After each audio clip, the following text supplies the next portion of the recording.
Welcome to the Spare Parts Racing Podcast, your podcast for all things motorsports. With your hosts, Sean Chavarella, Stephen Clary, and Taylor Moore. Hear that music? Hello, and welcome to another week's episode of Spare Parts Racing. I'm your host, Sean. I'm Steven. And I'm Taylor. And friends, this week we have quite a bit to talk about. We're going to start off with talking about me and Taylor's weekend experience marshalling. We have some IndyCar controversy to talk about. And we got Motorsports Christmas as well. So, quite a bit on the docket. Before we begin, how's everyone doing? Just peachy. Great. Yeah, I'm pretty good. Had a good long weekend, broke my desk yesterday. How the fuck? What? How? iRacing. Oh. That'll do it. Okay. The clamp on my wheel punctured the hole at the bottom of the desk.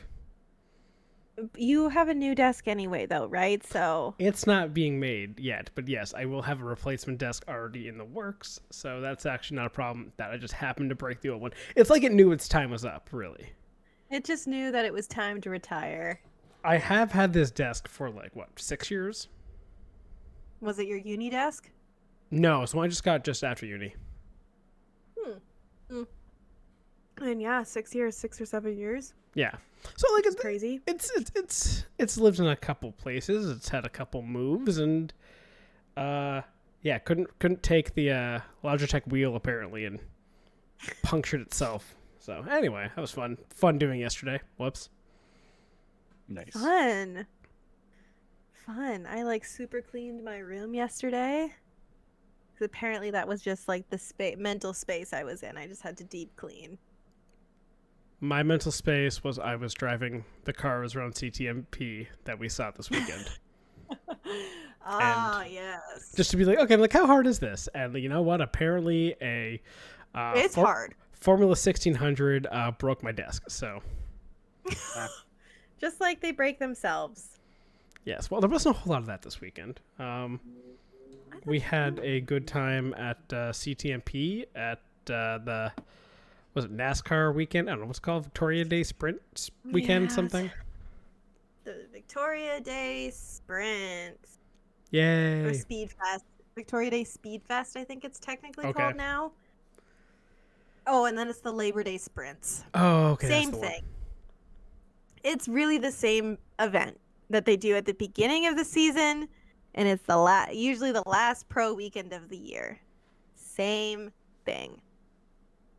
I mean, Copy paste. I'm all for it. It was fun. On track wise, off track wise, fuck, we froze.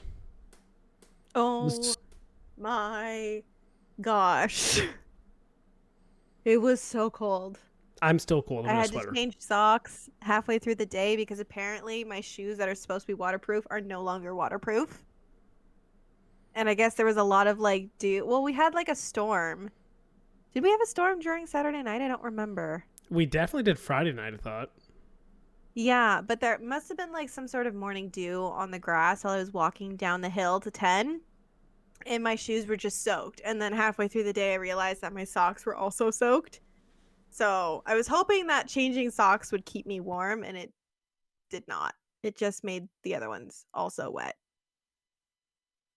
And so it was just cold all around. Yeah, it was an unpleasant day. I started off the day being okay, well, first off, Saturday was also cold. I didn't learn my lesson that day of having layers because I haven't experienced a cold day at the track yet. So I'm just in my normal white painter pants and white shirt, and I'm okay, this is fine. I was so cold. It was so cold. I was just shivering. I was just with Josh, and I was literally shivering. Oh, and as your captain, he didn't offer you any comfort? You should fill out a report. I think he said there. You can report on the captain. Nah, he was all good. We had a good time. It was fun. There. That's what he said. There. But anyway, so the Sunday I learned for the actual NASCAR race, I learned, okay, let's layer up a little bit. Had my sweater underneath. I had my 2 shirts on, one underneath the sweater and then one over top so I can keep my white look. About 2 hours into the day, that wasn't enough. I had to go to my car, put on 2 extra pairs of pants, and also thankfully had my golf bag there. So I got my golf winter gloves and put those underneath my actual gloves. So I was still cold after all that, because that's how So freaking cold it was this weekend. It was so brutal, and of course, naturally. So, like, sometimes when you're trying to explain, like, how the weather works at CTMP, and you say it truly has its own weather system, people don't, like, follow. They're like, well, we'll just check the weather of Clarington. Like, it's going to be fine. No. CTMP has a mind of its own, and naturally, as soon as the race day was over, what comes out? The sun. Beautiful night. Well, the worst thing also was, like, okay, so me and Taylor was in 10 on Sunday. I was in 1, so we had a great coverage of the front straight, really. We had the entire front straight, so if things went wrong, it was our fault. They only went wrong like twice. Yeah, that's true. Wasn't that bad. Yeah. Best part of the day was having to wave flags. Kept you warm.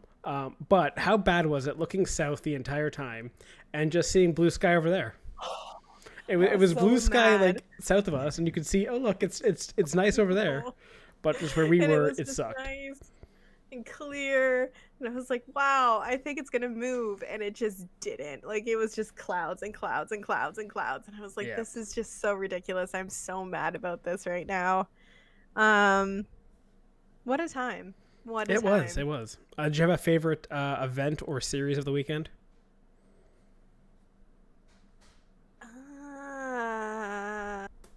Super production? Really, I hated those. Really, I don't mind them. Like, they're elbows out. I just hate NASCAR. I will always hate NASCAR. NASCAR was actually kind of fun. Yeah. I enjoyed the radicals. Mostly just watching the radicals whip around. Oh yeah, I forgot the radicals were there. Yeah, they're fun. They just look fun. They really do. Also, by the way, did you not see the engagement that happened behind you? There was an engagement happening behind me? No. Yeah. So one of the drivers in the Radical series, Demi Chalkis. Nope. And Connor Attrell got engaged, like, literally right behind one. Really? Yeah. I saw the pictures and I was like, oh, Sean was in the stand. Was I actually? That's hilarious. You can't zoom in. It's on Instagram, and for whatever reason, I just, like, can't see. But it was, like, really funny because I was like, okay, you're going to have to send that to me. This is right behind Sean. You're going to have to send it because that's hilarious. Was it during the NASCAR race? I don't know. It may have been during a break or something. Okay. Hey, hold on. 1 second. But yeah, I thought, I will say the NASCAR race was kind of fun because what we did in our corner, because we had enough people, we rotated out halfway through. I had the first half of the race, and the other guys had the second half. The first half of the race, it was like they could not keep it clean. And the second I get rotated out, it goes green the rest of the way. It was hilarious. I'm like, well, that's just my luck. And the last thing I had to throw was them wrecking in one. So I had a fun time. Yeah. Well, I'm glad that you had a good time. Did you not? Well, besides freezing? I did nothing. All weekend. Oof. Except for flag the start of the super production race, which was actually kind of cool to do a mirrored start. However, other than that, I quite honestly did jack shit. That's other than lame. listen to the comms. Yeah, because I was at 7 the first day, and nothing happens at 7. Really. Unless something really bad happens, then you don't want to be there. But yeah, I was kind of like watching paint dry, so it was like an okay weekend. I mostly enjoyed just being at the track. I missed the track. That is very true. And the smells. It was nice to be around the gasoline and burning rubber. Fair enough. Not going to deny that. Okay.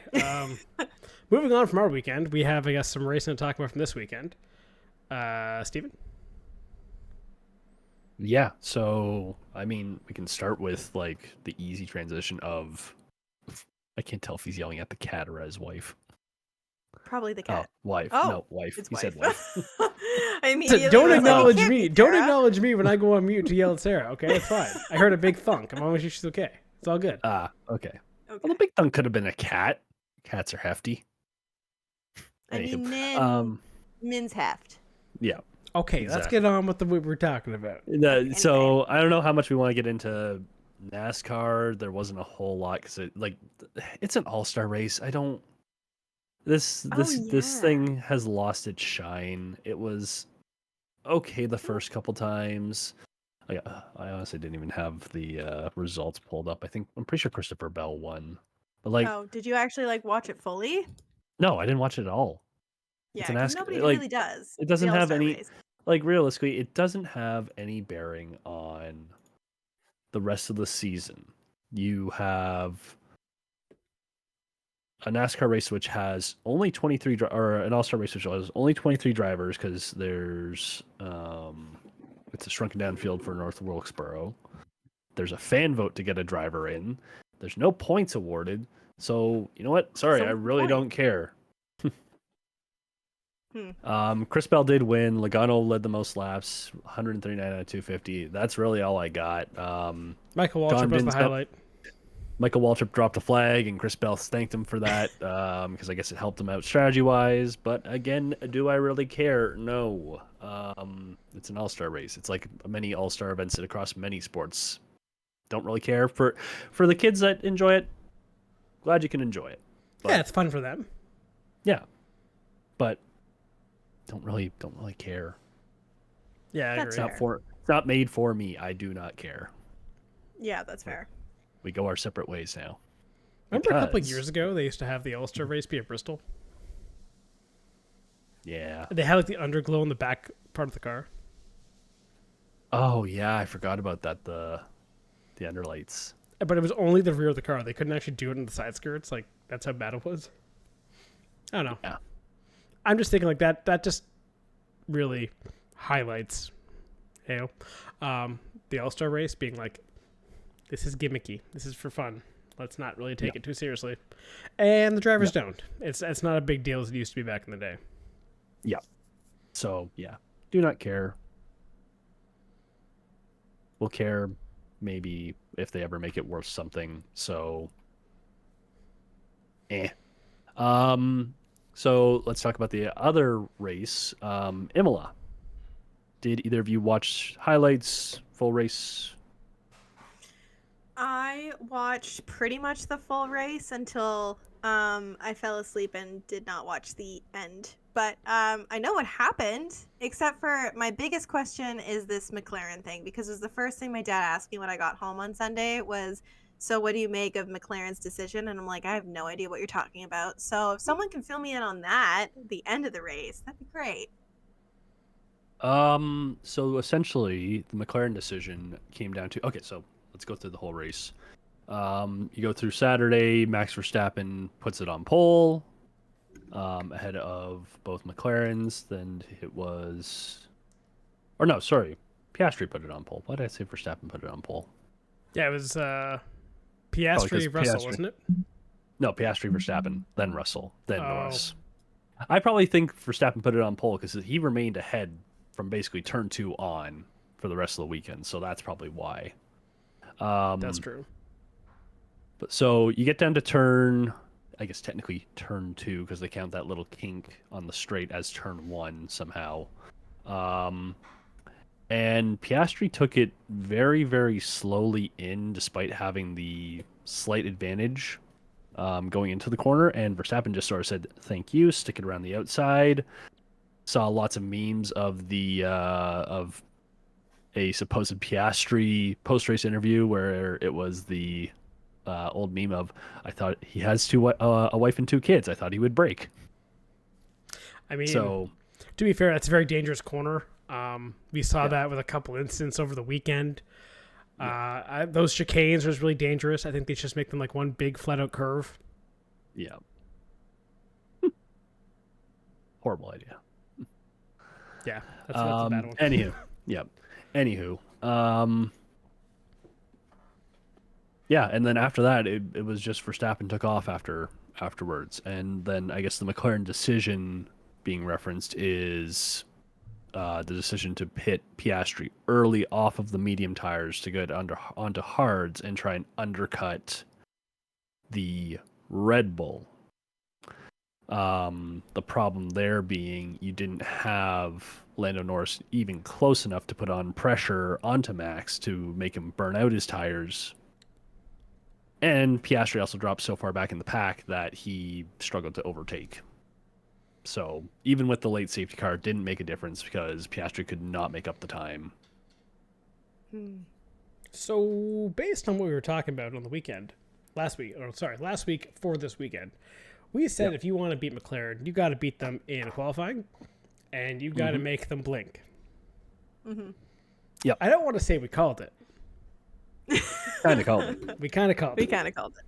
Now, I think it'll be interesting in F1 right now. Are we going to see the McLaren domination start to end now? They looked very human this weekend. Teams are beginning to bring upgrade packages.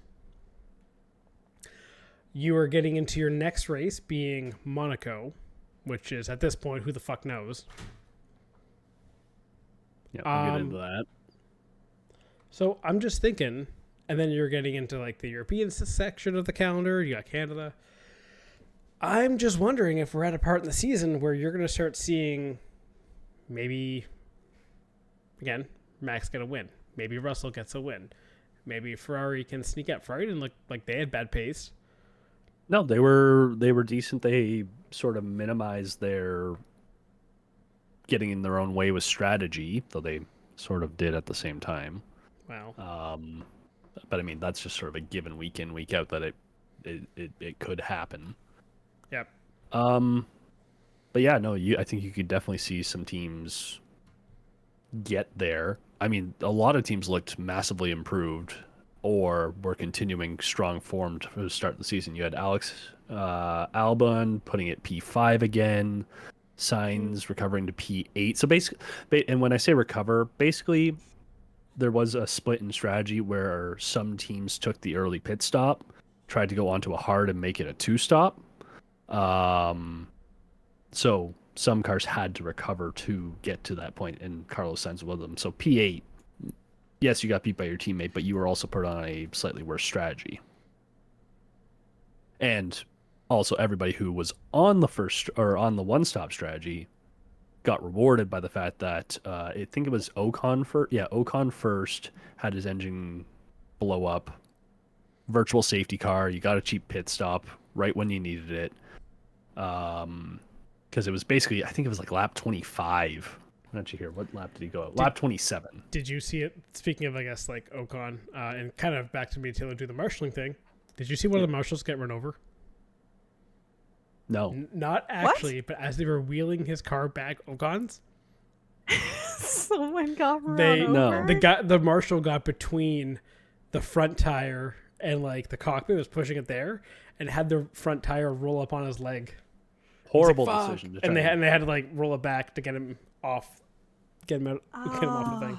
That's why you don't push the car from there. Yeah, he put himself in a terrible position. Someone sits on the I'm side pretty sure pod. they teach you that in safety. Did they not teach us that in safety? Don't that we be just stupid. Took, like, Yes. A few weeks. Yes. Like if you're gonna push a car, don't push it from here. Mm-hmm. So anyway, that was a whoopsie. Yep. They did. I don't think they re-showed that on the broadcast. They did not. It was on like his onboard. You had to see if you were watching his onboard during the race. Okay. So Gotcha. Anyway, so back to what happened in the race. Yeah. So again, it was basically a split in strategy, and if you stayed out as long as possible, you got rewarded. If you came in early, you were sort of screwed for the rest of the race. So there was a good chunk of the field that got screwed over. couple drivers in particular were Lando Norris and Charles Leclerc, who came in, I think, just at the start of the or just before the virtual safety car, so they got 0% of the benefit. Ooh. And Charles Leclerc's radio messages were painful to listen to, I think is the kindest way to put it now. It was basically, how do I always end up getting fucked on this? He does have some awful luck. Yeah. Yes. So it was funny to listen to, though. That's fair. I have it. I don't think I had the exact radio message. I'm trying to see if I did. Oh well, it's yeah. okay. Yeah, we the know only- the Leclerc pain is widespread. All the time I get fucked by the virtual safety car. Oh yeah. So Makes you your big self-aware. winners.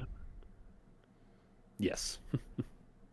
So yeah, your big losers were obviously Leclerc, Norris, somewhat Piastri, because and I mean basically anybody, but Piastri especially, because he was sort of hoping he would stay green to get that second stop and take advantage of another set of medium tires. Your big winners were the 6 drivers who stayed out: Verstappen, Albon, Hadjar, who had a very good weekend, Antonelli, Hamilton, and Behrman. So yeah. I'm trying to think of anything else notable from this weekend. I guess going back to qualifying, we can talk about Yuki Tsunoda's flip over. That was a nice crash. That Oh, was yeah. pretty impressive. Haven't Yeah. seen one that bad, a chicane like that in a while. Yeah. Solid Yeah, roll. that was brutal. Yeah, the onboard was not fun to look at. For that, I think who else? The Aston Martins brought an upgrade package, as Sean mentioned, and they looked impressive, only to then shoot themselves in the foot during the race. Yep. Listen, So Stroll for Monaco. There you go. Stroll for Monaco. Good luck with that. Okay. Uh, Now who's delusional? hey. Yeah. So P5, P8, and then the reason I say they shot themselves in the foot and just didn't get unlucky. So going into the race, they each only had one set of hard tires. Ooh. So, and they made the call early to come in before that virtual safety car rather than trying to one stop, which would have been the obvious way to go. See, I see that as a blunder because, like, looking at the season, Stroll's been really good at managing tires. Yeah. I'm surprised you wouldn't keep him out longer. Yeah, just let them pedal around, and if it doesn't break your way, it doesn't break your way. Yeah. Oh well. Yeah. They goofed. Yep, shocker. The Ferraris recovered well from a very shitty Q2. Like, Q2 was just pure Italian pain because you had sitting 11th, 12th, and 13th Leclerc, Hamilton, Antonelli. Oh. Oof. So you had Tifosi very upset, obviously, and then Kimi Antonelli's grade 12, or however, I don't know which class it was, but he basically paid for the entire class to show up. That's cute. He's out in Q2 and then has his engine blow up. So not a lot of fun there for his first home race. But he'll get another chance later at Monza, so hopefully a slightly better showing for him. Yeah, you never know. Yeah. Other than that, I don't think there was really anything else. Colapinto binned it in Q1. That was hilarious because I will say the director for this nailed it because they instantly cut to Jack Doohan in the paddock. Did you see the issues with that too? On What like was that? social media, apparently there was a whole bunch of like news outlets put up fake Instagram posts that like Jack Doohan's dad did, and apparently it riled up so many like Argentinian fans. Like, got a bunch of people pissed off because like it was a fake post, and it was something Oh like my god. yeah. So Yeah, but no, they actually did cut to Jack Doohan walking through the paddock on the Saturday, but awkward. that was on the broadcast. I watched that part live. I know that part happened. Nice. So, yeah. The other weird TV thing was they also had Danny Kvyat randomly there in the paddock. Oh yeah, And they I went from heard Max. that. They went from Max Verstappen being, I think it was just after, if I remember correctly, it was just after virtual safety car. And it's like, he's the luckiest guy in the world. Instantly cuts to Danny Kvyat. I was like, oh my god! So whoever was listening to the TV director was, yeah, he was feeling it Oh, this that- weekend. yep. As much shit as we give them, it was very, very funny to watch. Okay, fair enough. Yeah, I think that's pretty much it for Imola. It was not I'd say an overly entertaining race, as again, Max got out to a big lead early and it was sort of a DRS train where the only I was trying to put out replays for this. Wasn't a whole It lot. was it was painful because I felt like every time I did one, it was people taking the DRS down the main straight, making the move outside into Tamburello, or trying to make the move outside into Tamburello and failing. There's not a whole lot of passes anywhere else. So, yeah, it's or Imola isn't on the calendar next year, right? No. So, Is it? as I much don't think as so. I don't think it is, and as much as I know people do, or the drivers like this track, it is great to have a historic track. From a on-track perspective, it was not fantastic. Definitely not the most boring race, but I think depending on how 2026 regulations come in, it'll need some work to be a entertaining race. That's fair. So, Yeah, Imola does not have a contract for 2026. yep. So, anywho, I think that's all. Unless anyone else picked up anything. Nope, I think we should head over to IMS because that is where the talk has been. That was to go from that or Imola in the morning to the Fast 6 and the Bump Day. Well, Bump Day I guess a little less, but the Fast 12 and the Firestone Fast 6. That was awesome. Oh, what a change! That was crazy. So I was home from the track by then. Taylor actually came over to visit because she hasn't seen the house yet. We were watching Fast 6. It was crazy. So I'm like, what the hell's happening? Like I think you were like, Sarah was giving you a tour. I'm like, Schwartzmans, we're getting it, and just like screaming down the hall. And I'm like, what? It was honestly nuts. It was so fun to see. So unexpected. But so unexpected. And seeing the Prima team just absolutely lose it, and the fact that they don't have a sponsor on their cars, and their car is pole position. I'm just I think it's amazing. Yeah, because what did we say about this team? Just don't wreck the cars. Yep. It's your first time. Yeah. Take it easy and soak it in and just get the experience. You know, you lost Michael Cannon, the oval guru. Not expecting much. Maybe he left some notes on the counter before he left, I guess. Yeah, I guess so. Well, and then even Callum Islet also was not like a slouch. He's starting 21st. I guess that means he was 23rd going into Sunday. Listen, he was comfortably making the show. Yeah. Yeah, that's what I mean, though. Like, we had them as, like, a back of the field. Like, might get bumped. Yeah. Yeah, might get bumped, might not. Just don't crash your car. Yeah. Yeah. And, you know, they did pretty well, all things considered. Yeah. I'm still kind of floored, but, like, good for them, honestly. Your first year in IndyCar, that's a pretty big feat.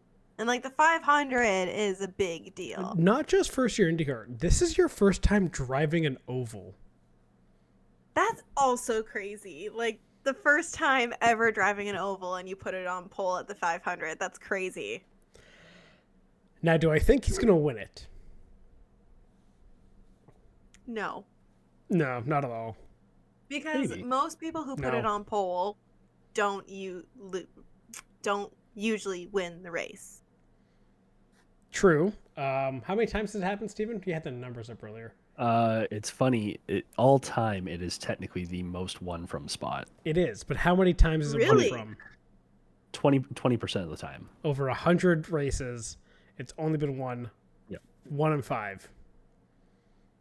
Yeah, that's still not good chances. And, No. And if you want to drill down a little more on the numbers, with this chassis, once in 13 attempts. Okay, so all right, you have that to was- we do have to consider.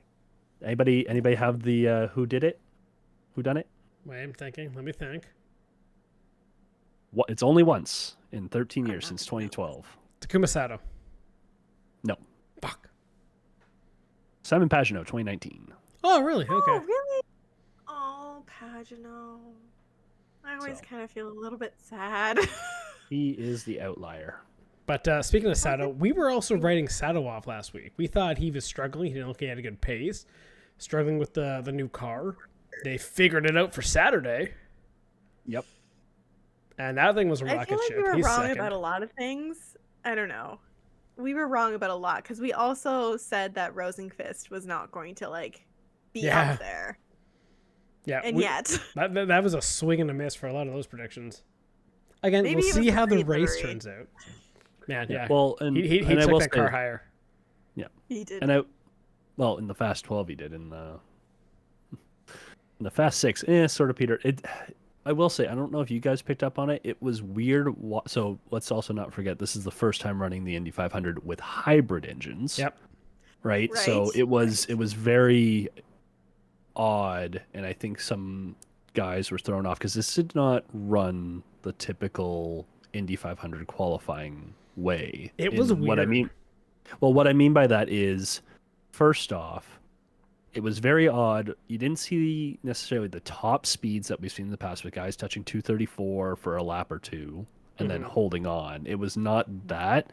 You had the battery being deployed on laps 2, 3, usually 3 and 4, or 3 into 4. And they were able to maintain speed a little bit better rather than, again, you Fall rip off. for laps 1 and 2, you pray for 3 and 4 and just hold on. Personally, if I'm in that situation, I would have deployed first lap. Get get the average. maximum going. Yeah. Could have worked. No one really tried to do that. Yeah. Just have Right, that first so- lap just be so much higher. But yeah, they were going for consistency over the 4, which it was pretty good. Yep. One thing to mention, though, of the Fast 12 and where everyone is, it's hard to really judge who overperformed and didn't when 3 of the Fast 12 didn't partake. That too. Yes. And that was the drama, I guess, going into the afternoon, because you had McLaughlin crash out in He practice. crashed the morning warm-up. Yep. Like, And then you ruined his had car. Yep. And then it was like, oh, that really sucks. Oh, well, Penske's got 2 other cars, until they didn't, because they had, what was it, bonded attenuators? Yes. So on the back of the other apparently two? the attenuator has to be technically gapped, and you can't fill it in and do stuff like that. There's a whole lot to dissect with this stuff, let's be honest. Yeah. So Penske, first off, the 12 car went through. Apparently they noted, isn't there not a rule about that? And they looked at it and they're like, okay, interesting.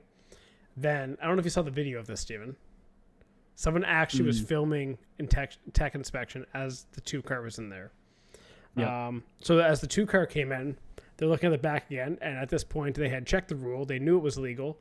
They checked the 2, saw it there, and immediately they're like, "Yep, the attenuator is you can't have that." And then he's like, "Call the 12. You guys both Yep. fail." Yep. And yeah, so they failed inspection, could not run. They were running an illegal car. I want to know who ratted it out, because someone definitely did. Well, and then there was the whole conspiracy theory of, well, McLaughlin wrecked on purpose because he knew his car was illegal. But they actually found in his wreck, his attenuator was not illegal. Okay, so we're cleared there. I did not Yes, see that update. they actually So in the wreckage, you could see his attenuator didn't have that, I guess, modification done to it. Okay. So he wrecked. He wasn't running anything illegal. The other two were running illegal. And then you look at Joseph Newgarden's winning car in the museum from last year. It has the illegal attenuator. Oh my gosh. Which is funny because David Land, who was on the ground, was like, contrary to what's being reported, the museum is still open and the car is still there. Yep. Oh my gosh. Which is hilarious. Now, there was a whole bunch of things where it was like, okay, how much of an advantage does that actually give? Should this actually be a thing? It does not give a whole lot. No. You are sealing such a small amount of the car. Like the aerodynamics does not have, I'd say, a significant effect. I will not say that there is no effect. That is up for engineers that are much smarter than any of us three. Yep. At the same time, when they were reading through the rule book, and Will Buxton sounded like a huge nerd, which I loved. Him nerding out over the last week has actually been fantastic. Yeah. It was great. Like, it is this rule, this subsection, this subsection, this amendment. It's cut and dry that this is illegal. So at the same time, it's like, Penske, you got caught red-handed for the second year in a row, man. Doing something. Yeah. Doing something illegal. Yeah. But like, what does that mean? If last year's car was technically illegal, I mean, they're probably not going to do anything. I see nothing wrong with that last year. To be fair, it's a law in motorsports. If you ain't cheating, you ain't trying. Yeah.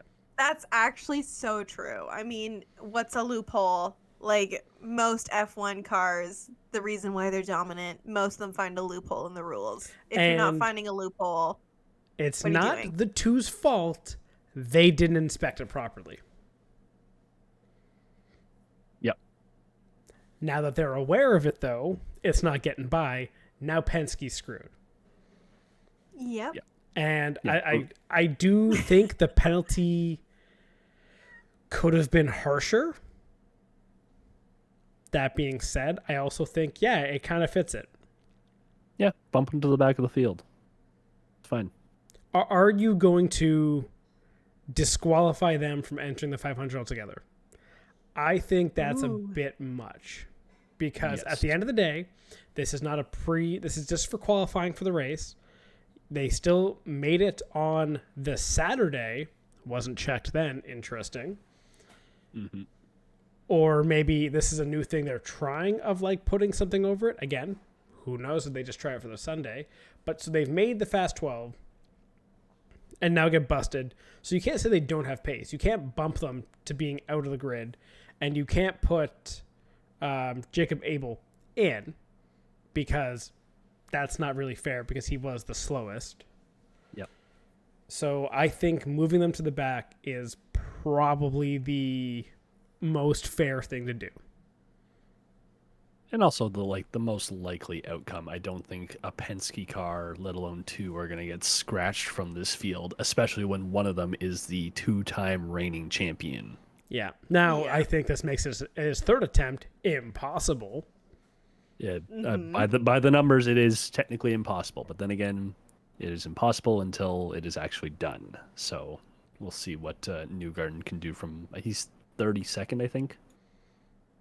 Damn. Yeah, 32nd. Yeah. 32nd and Will Power's 33rd. Yeah. So... Well, we also know from the past, like guys like Ericsson, who won the year before, struggled the year, get taken out of lap one crash because you're now stuck in the back. Yep. So it's not a good place to be at the start of the race. No.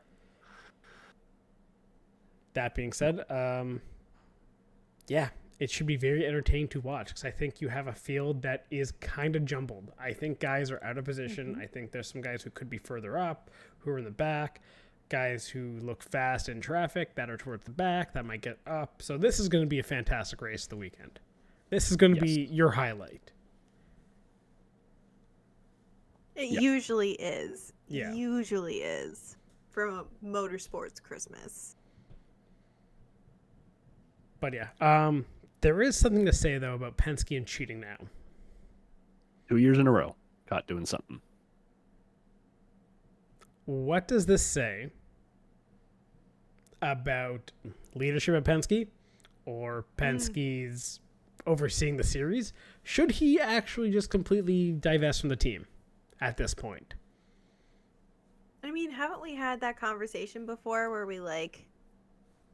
we don't really love the fact that like Penske runs the series and also runs a team? But I find it very interesting that the team that he does run now, this is the second year in a row that they've been caught doing something illegal. Yeah. So it certainly raises a lot of questions about their leadership of that team, but also the leadership of IndyCar. Like, do we really want somebody who maybe he doesn't know about the cheating? However, you still have to answer for it as like the head of that team. Yep. It has your name on it. Exactly. Do you really want that person to be running the entire series? Like, what is he doing behind behind closed doors that people don't know about? Right? Not getting us a car. Facts. Yeah. Facts. Yeah. Well, and I'm like you said, Taylor, I'm pretty sure we had the conversation when he took over the series. Do you want a team owner to own the series? Mm-hmm. Like, Probably to me, it's not. a conflict of interest. Yes. 100%. And I think that these situations speak to that even more. That's valid. Yeah. So, I guess to add on to the penalties as well, we didn't really talk about it. I think it's Cindric is out for the rest of the weekend. I can't remember who else is out for the rest of the weekend. Like their pit wall is gutted. Okay, this is 2 years in a row Cindric has been fucking kicked out of the 500. He was kicked out last year because of the first cheating scandal. Yep. Oh, That is funny. Which I saw this comment online, which makes it even more ridiculous of the new Garden car having the illegal attenuator that won. So you're telling me Penske, while you already had your main guy suspended, attempted an illegal car again in the 500 last year? The fucking balls on these guys. Yeah. Oh, and also both teams were fined $100K. Ouch. So Penske is paying Penske? But, and like, right? Basically. Oh well, it is what it is. yeah. This race is going to be fun. This whole weekend's going to be fun. I'm looking forward to it now. It's gonna be good. Do we want to get some predictions for this weekend? Yes. Or is there anything else we have to talk about? No, I think that's pretty much it. Okay. I will say, I guess if we're, and we can do this sort of hand in hand with predictions, we can go over some of the what's going to happen. So if you guys are okay with it, we'll do the same thing that we usually do. We'll do 2 cars from F1, 2 cars from NASCAR, 2 cars from IndyCar, golf score, rules, lowest total finish positions is the winner. What you get, I don't know. Yep. We will do a contender and a long shot for NASCAR and IndyCar, and then F1 we'll do, let's say one from F1 and one from F2. Okay. How that's going to work out, that'll be interesting because I think your F2 pick will be that much more important this year. Yeah, it will be. Versus other years. So what series do we want to start with? And then we can also do our more detailed IndyCar ones. Let's start NASCAR, because I think NASCAR, it's Charlotte. We kind of have an idea of that. Does anyone have the balls to pick Kyle Larson for both? No. Heck no. I like how in all of the stuff that is completely irrelevant this year of the Kyle Larson doing the double. There has barely been a peep of it, honestly. Last year was so much. This year is like, whatever. Everyone's like, cool, whatever. Yeah. So, I guess I should pull up the odds. What are we classifying as long shot?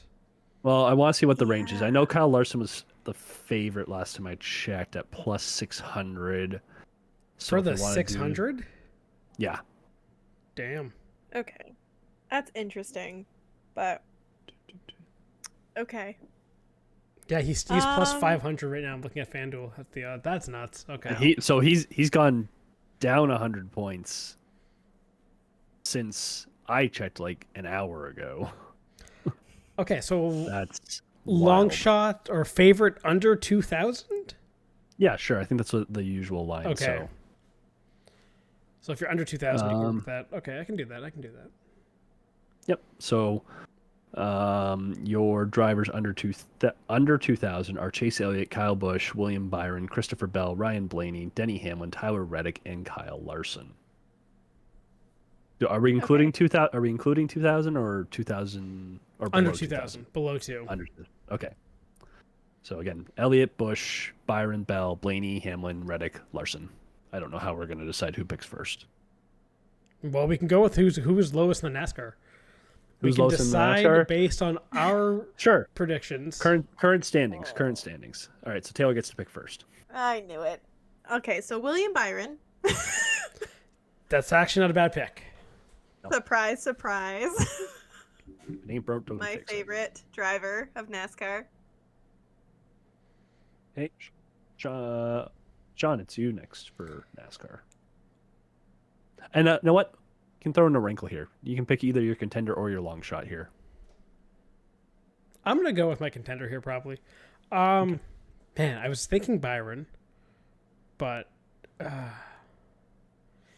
I'm gonna go with my short king. I'm gonna go with Tyler Reddick. You always go with your short king. Mad respect. Listen, after this, I gotta tell you a great parlay I'm throwing together. Okay. Okay. Oh boy. It's Sean's dream weekend. Okay, I have it all figured out. All short kings. Okay.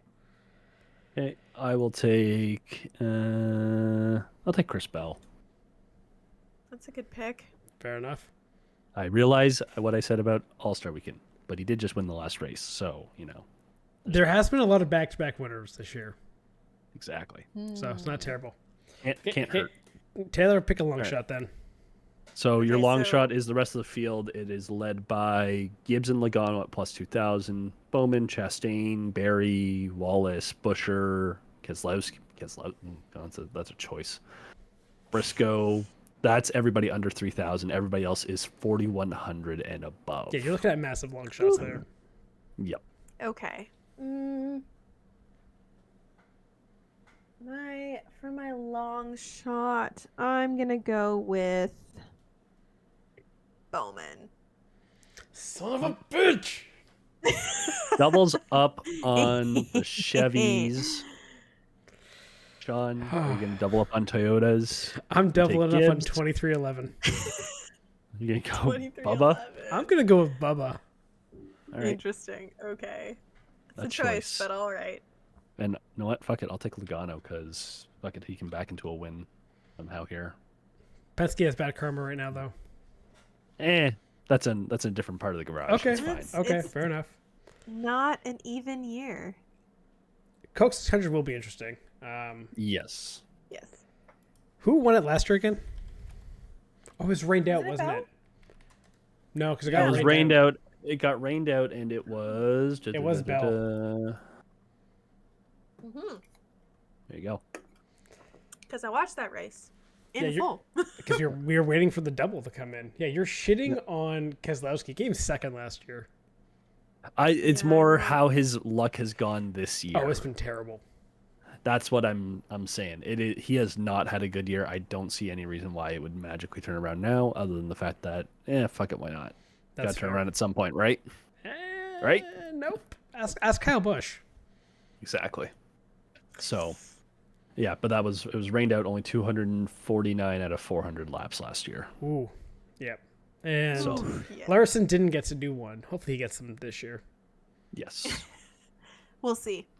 Okay. Otherwise, it's a pretty big penalty it's a big penalty if he doesn't. Monaco? Actually, no. Hang on.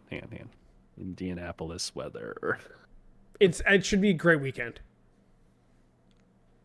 Okay. It should be a little cooler. It should be clear and cool. So Sunday overcast. Okay, Yeah. we're good. Yeah. I don't want to see a driver 20% chance of rain on Sunday. That's fine. Yeah, I don't that's want to nothing. see the first casualty of the playoff waiver rules in NASCAR would be Kyle Larson attempting the double. That would be fucking stupid. Yes, it would. Okay. IndyCar or F1 next? F1. It's easier. F1? Okay, so again, the one thing to keep in mind here is that we do have the new rules of 2 mandatory pit stops. Yes. So that will throw a fun little wrinkle into things. If anybody forgets. So I'd say we do what? 1 from the McLarens, the Red Bulls, The top 4. the Mercedes, Ferrari. and Ferrari. Yeah. And then everybody else is fair game. Yep. Yep. Okay, so I don't have the F1 fantasy, so I have no idea who's where for this right now. Give me 1 second.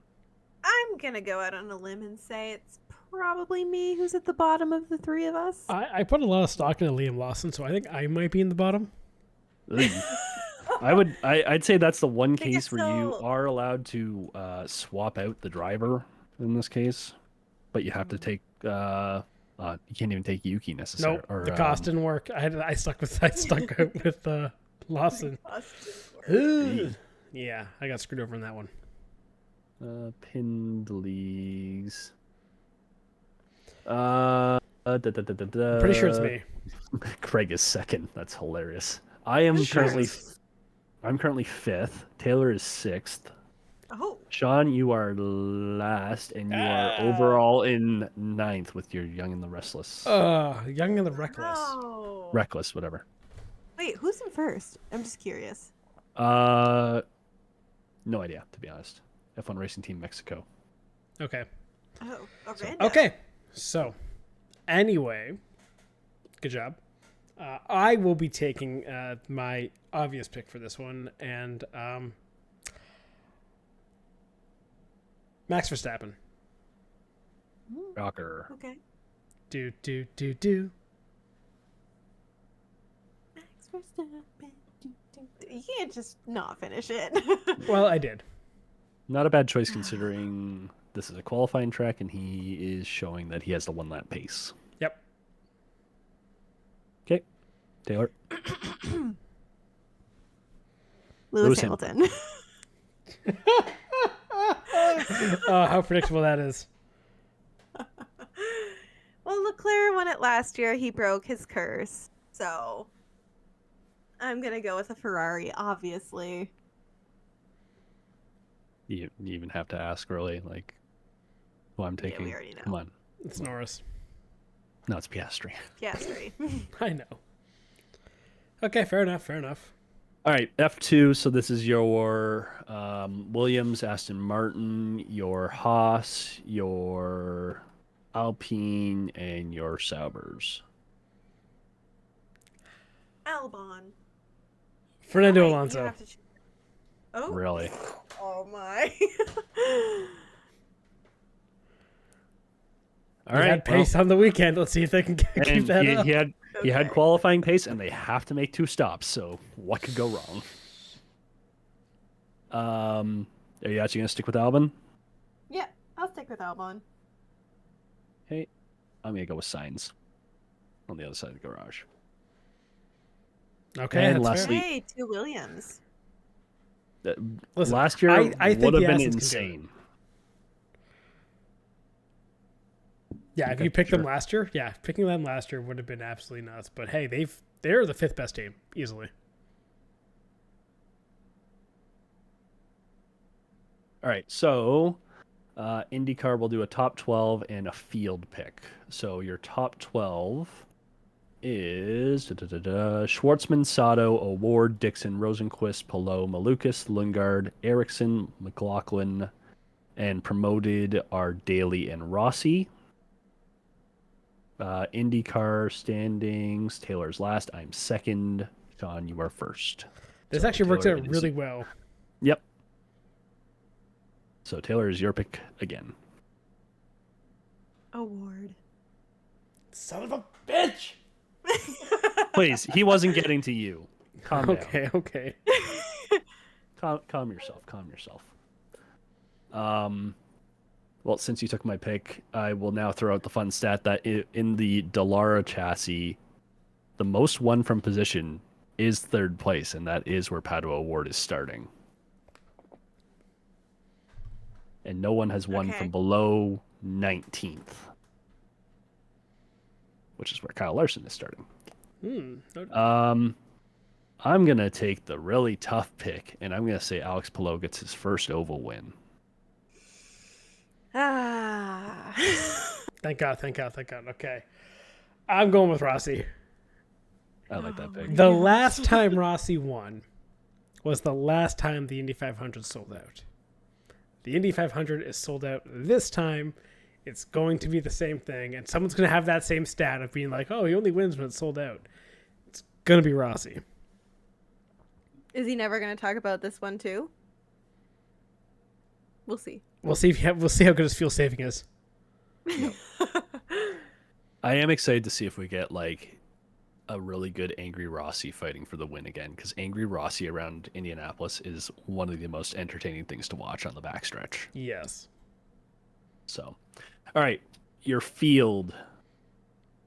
I'm debating whether or not we can say you can take Joseph Newgarden and Will Power, but at the same time, no one. So your fun stats: no one has won from below 19th ever in the current chassis. Oh, okay.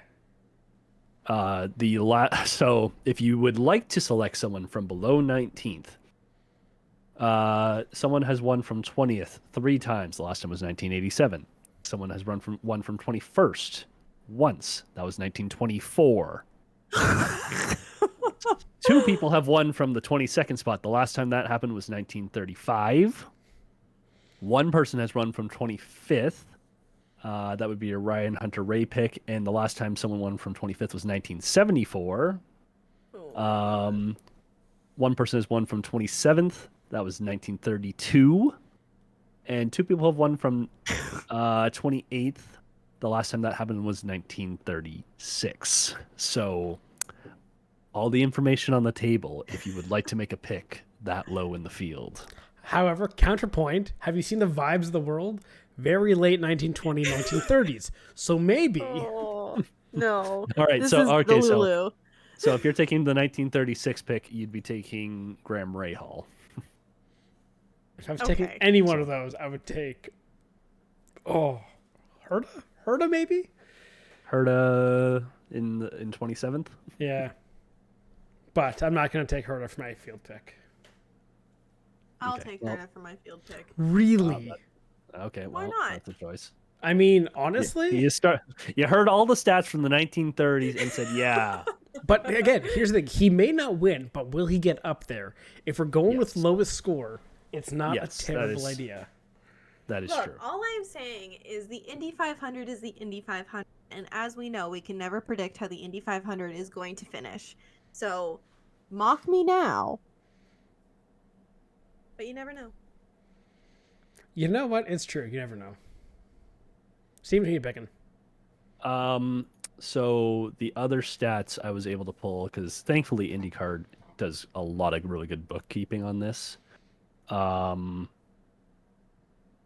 The most won at age, so the average age of the most likely age to win is age 32. Ooh. That's been won 11 times, or 10% of the races. If you pick we have Kyle two Larson, I'll drivers, slap you. we have 2 drivers in the field that are 32. One is Jack Harvey, the other is Kyle Larson. I will be taking Kyle Larson. Oh my gosh. Again. All right. Again, weird things happen. I'm going to also be going off of some weird voodoo stats for the 500. The most wins from a position not in the top 10 is, or I guess not in the top 12, we should say, is starting in the 13th position. I'm going to go with the driver starting 13th. No. Kiffin motherfucking Simpson. Oh, you are so delusional. I will say I can respect the the sticking to the brand and making this feel like destiny. But what the fuck? Okay, how am I the most delusional one on this podcast now? Like, For come the on. record, the Kiffin Simpson odds to win this is plus 12,000. I hope you put a bet on him. Oh, I already have. I swear. Okay, I'm gonna say this right now. If Kiffin Simpson wins the Indy 500, I'm jumping off of a bridge. I am buying every Kiffin Simpson merch I can I've been find. saying that for years. John is going to personally double the wealth of the Simpson family. Yes. That will happen. That will be easy to happen if I get my Super Sean's Dream Weekend parlay to hit. There you go. So that is a parlay of Kiffin Simpson to win the 500, Tyler Reddick to win the Coke 600, and Lance Stroll to win Monaco. Are you crazy? Lance Stroll to win Monaco? Bro. On a $1 bet. How much does that make? If it makes over like $15,000. $407,000. I might make it a $2 bet just so I can hit 800,000. If that actually happened, I would cry. You know what would be the worst? If I don't bet on it and it does happen. That's true. That would be even worse. I would honestly straight up kill myself. Like, well, I joked about it. It happened. Fuck. You know what's going to be really funny is when the two legs that don't hit are your IndyCar and your NASCAR, and Lance Stroll actually wins Monaco. And you don't put like a singles bet on that because the odds are still so stupid. You'd make like $80. Yeah, he's $1 bet. No, you'd make more than that. You'd make about $800 on a $1 bet for Stroll to win. Honestly, the fact that I was off by a 0 is amazing. That is the odds on that. It is plus. That's crazy. What is it? 42,000. Yeah. The fact that Kiffin Simpson winning the 500 is actually not the worst odds one in that entire leg. Yeah. A little bit wild. Yeah. I have done my actual 3-leg prediction for the weekend though. Yep. Which I have Rossi, Verstappen, and Byron as my 3 winners, and I did $1 parlay that.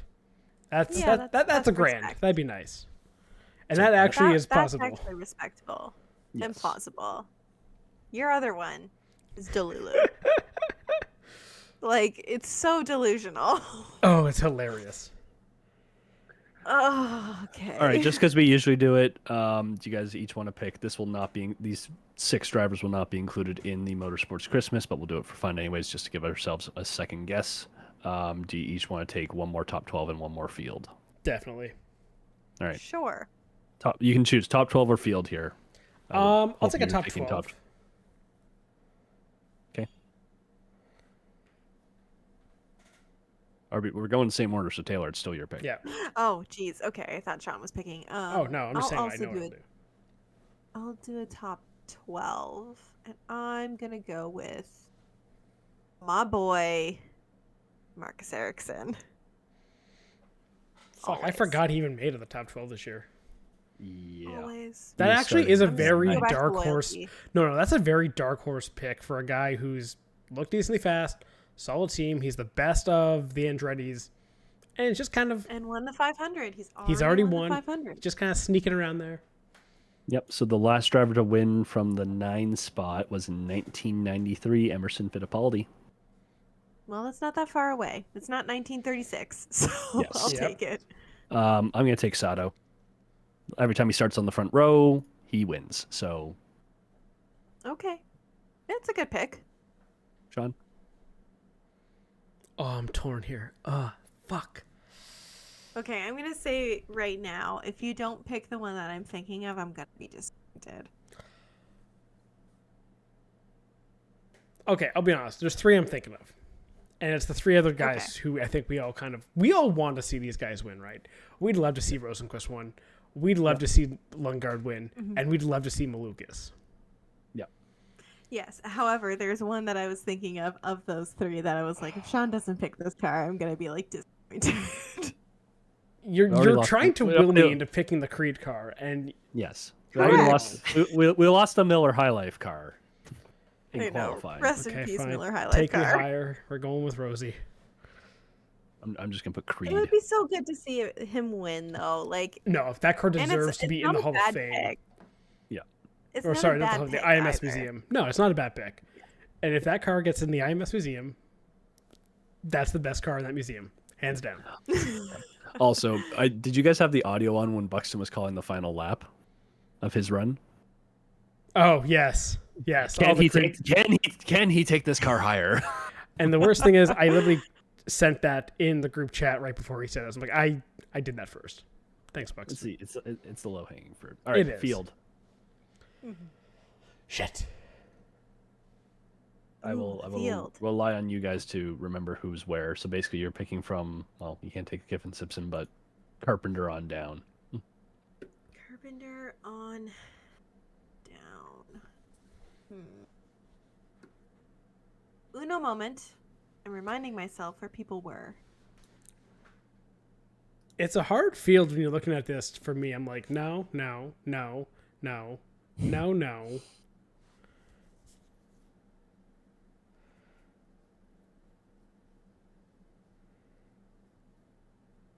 All right. Dead air. Okay. Well, anyways, while Taylor's looking through, I guess the only other things to note here from that we didn't really talk about, with the hybrids, I'm interested to see what happens because we did have 2 issues during the Sunday events where the hybrid failed to deploy or had some issue deploying or recharging, where a Ward could not have his hybrid deploy and he still put it third. And VK didn't have any hybrid battery power on his first run, which is why he deleted his lap and did the big balls move to try and delete his time despite already being in and run again. So I'm Okay, I have my pick. okay. So Carpenter and down, I'm gonna go with Kirkwood. Okay, I'm gonna take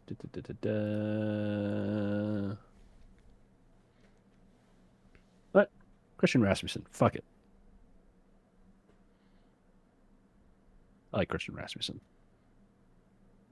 Devlin DiFrancesco. Oh my god. Okay.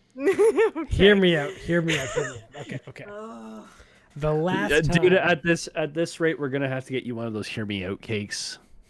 Okay, Because I think that's the last only way time we a won't Canadian have a- started on the inside of the 6th row, a Canadian won the race. Now, granted, it was 2 different Canadians. However, That is a very August baseball stat. My that friend. is such an August baseball stat. Uh, Okay, so 1.85% historically. To be fair, the 16 spot does have a win, and that was in 2012, the first year of this chassis. It was Ooh. Dario Franchitti. if I do Devlin DiFrancesco and Lance Stroll to win this weekend, Oh my god. Canadian power. uh, Oh god. I'm only slightly insane. Only slightly. But you Okay. know what? It's better to be slightly insane than like uber boring. You know? Hey, gotta keep it Embrace the entertaining chaotic somehow. side of you. After an hour of doing this, we got to keep the energy going, and that's how I'm gonna do it. Yeah. You know how we can still do that? I almost forgot this. It's our weekly piss off the Ferrari fan. Did we see the blue and white suits that Ferrari's making for Monaco that looks exactly like Williams? That It was looks exactly so like bad. Williams. And I'm like, at what point do you stop just like being HP? That's what they should just rename their team HP. Hewlett Packard. That's it. It is the I shit. can't stand it. I'll be honest. I would have respected all white with just the HP logo on the front, like very classic looking, like fine. all white suits how they used to have them. Like that would have looked fine, but like this, like oh my god, the blue is just It's Get rid of the blue Driving Ferrari. bonkers. It's terrible. I can't. Now I was living the dream. I was living the vibes. Now I'm mad. And on that note, I think we should end this because this weekend is going to be fantastic. Steven will be here watching. And yeah. Go Kiffin Simpson. Thank you for tuning in to the Spare Parts Racing Podcast. Remember to subscribe so you don't miss an episode, and follow the show on Twitter at Spare Parts Racing. That's Spare Parts RACIN, and on TikTok at Spare Parts Pod. Follow the hosts at Sean Chavarella, at Stephen Clary, and at Tay Moore.